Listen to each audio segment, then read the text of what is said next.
Hello दोस्तों, एक new vacancy के साथ फिर से मैं हाजिर हूँ। और जैसा कि आप देख सकते हैं, हिंदुस्तान एरोनॉटिकल लिमिटेड की तरफ से असिस्टेंट इंजीनियर का वैकेंसी आया हुआ है और ये विदाउट गेट है। तो ये बहुत ही अच्छा अपॉर्चुनिटी है जिसमें कि इलेक्ट्रॉनिक्स और मैकेनिकल ब्रांच वाले एलिजिबल हैं। टोटल नंबर ऑफ़ वैकेंसी 6 है, जिसमें इलेक्ट्रॉनिक्स का 3 और मैकेनिकल का 3 है। एजुकेशनल क्वालिफ़िकेशन का हम बात कर लें तो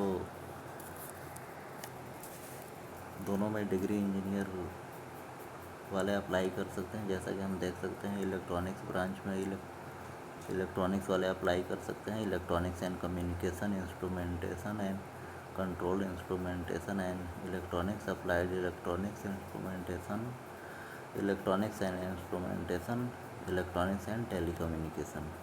तो इलेक्ट्रॉनिक्स डिपार्टमेंट में ये सारे ब्रांच वाले एलिजिबल हैं। जो भी इलेक्ट्रॉनिक्स के ये सब ब्रांच है, सब एलिजिबल हैं। आइए अब देख लेते हैं मैकेनिकल के लिए। तो जैसा कि हम देख सकते हैं, मैकेनिकल में भी आपको डिग्री होना चाहिए। मैकेनिकल इंजीनियरिंग में आपने डिग्री कर रखा है तो आप इसके लिए एलिजिबल हैं। यहाँ पर जैसा कि हम देख सकते हैं कि मैकेनिकल इंजीनियरिंग और उससे इक्विवेलेंट जो भी ब्रांच है, जैसे कि mechanical and industrial engineering, mechanical and production, ये सब एलिजिबल है मैकेनिकल के लिए। जैसा कि हम देख सकते हैं कि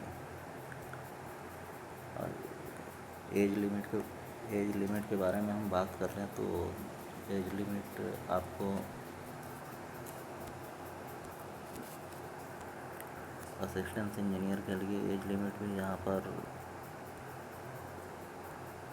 और 35 ईयर दिया हुआ है। जैसा कि आप देख सकते हैं, यहाँ पर ये 35 ईयर एज लिमिट है, जो कि एज ऑन 8/5/2024 तक होना चाहिए। ये आपका एज का कट ऑफ डेट है।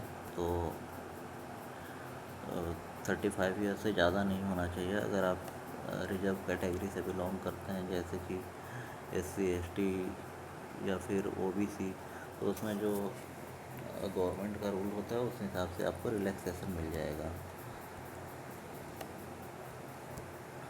अब आगे हम देख लेते हैं इसका सर्विस बॉन्ड देख लेते हैं। जैसे कि सर्विस बॉन्ड मतलब अगर आप ज्वाइन करते हैं तो इसका जो कंपनी का जो यहाँ पर पीरियड होता है सर्विस का, तो यहाँ पर 2 ईयर जो कंफर्मेशन जो होता है ट्रेनिंग के बाद, जो कंफर्मेशन मेल आपको आएगा, तो उसके 2 साल तक आपको सर्विस करना पड़ेगा।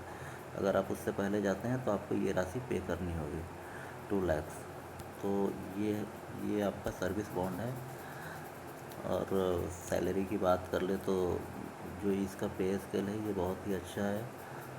30,000 से लेके 1,20,000 तक है, जिसमें बेसिक पे आपको 30,000 मिल जाएगा, जो बेसिक पे रहेगा। उसके बाद जो आपका कंपनी की तरफ से जो अलाउंसेस होता है वो सब भी आपको मिलेगा, जैसे कि डियरनेस अलाउंस, ये कंपनी की तरफ से एकोमोडेशन आपको मुहैया कराया जाएगा, house rent allowance, performance related पे, लीव, मेडिकल फैसिलिटी वगैरह वगैरह, जो भी मतलब कंपनी की तरफ से जो मिलता है सब आपको मिलेगा। और यहाँ पर एनुअल जो इंक्रीमेंट है वो 3% का आपको मिलेगा हमेशा। जैसा कि जितने भी PSU या गवर्नमेंट जॉब है उसमें 3% का ही जो इंक्रीमेंट होता है, एनुअल इंक्रीमेंट, वो मिलेगा। अब बात कर लेते हैं कि इसको अप्लाई कैसे करना है। तो अप्लाई करने के लिए आपको इसका एप्लीकेशन फॉर्म जो A4 साइज में आपको होगा, उसको डाउनलोड करना होगा, और डाउनलोड करके इसको ऑफलाइन मोड में आपको अप्लाई करना होगा। अप्लीकेशन फ़ी की बात कर लें तो 500 अप्लीकेशन फ़ी रखा गया है, जो कि नॉन रिफंडेबल है। ये जो एप्लीकेशन फ़ी है ये आपको DD के थ्रू किसी भी नेशनल बैंक से, जो नेशनलाइज बैंक है, उससे आपको बनवाना होगा। अगर आप स्टेट बैंक ऑफ इंडिया से बनवाते हैं तो वो ज़्यादा अच्छा है। इन फेवर ऑफ हाल हैदराबाद आपको बनवाना होगा। और उसके बाद फिर आपको जो एप्लीकेशन फॉर्म है उसको आप ऑफलाइन मोड में जो उसको फिल करके आपको इस एड्रेस पर भेज देना होगा। और जो इसका पहुंचने का डेट है ये 8 तारीख तक ही है।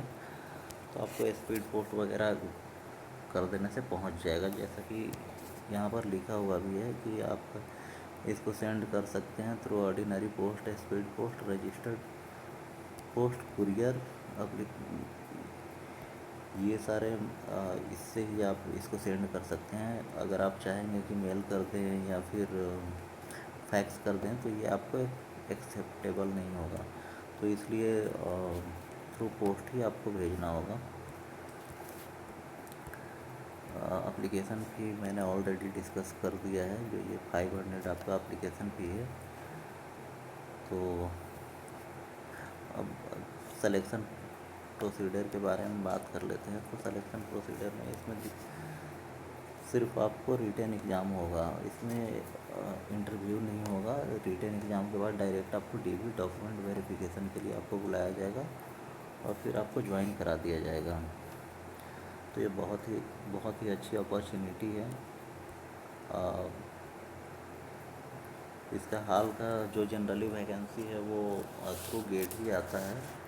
बहुत कम ही आपको डायरेक्ट वैकेंसी आती है। तो ये डायरेक्ट वैकेंसी है तो ये अच्छी अपॉर्चुनिटी है। इसको फिल नंबर ऑफ़ वैकेंसी तो कम है बट आप फिल कर सकते हो, क्योंकि अभी जिस हिसाब से जॉब का क्राइसिस इंडिया में चल रहा है तो फिल करना चाहिए। यहाँ पर रिटन एग्ज़ाम का जो दे दिया है आपको, जैसा कि आप देख सकते हैं कि इसका रिटन एग्ज़ाम का ये टाइम ड्यूरेशन दिया हुआ है जो कि 3 पार्ट में होगा। ये एमसीक्यू फॉर्म में होगा। पार्ट 1 जो होगा वो जिसमें 20 क्वेश्चन रहेंगे जनरल अवेयरनेस के। पार्ट 2 जो है वो उसमें 40 क्वेश्चन रहेंगे इंग्लिश एंड रीजनिंग के। एंड पार्ट 3 जो आपका रहेगा वो आपका डिसिप्लिन से रहेगा, जिसमें कि 100 क्वेश्चन रहेंगे और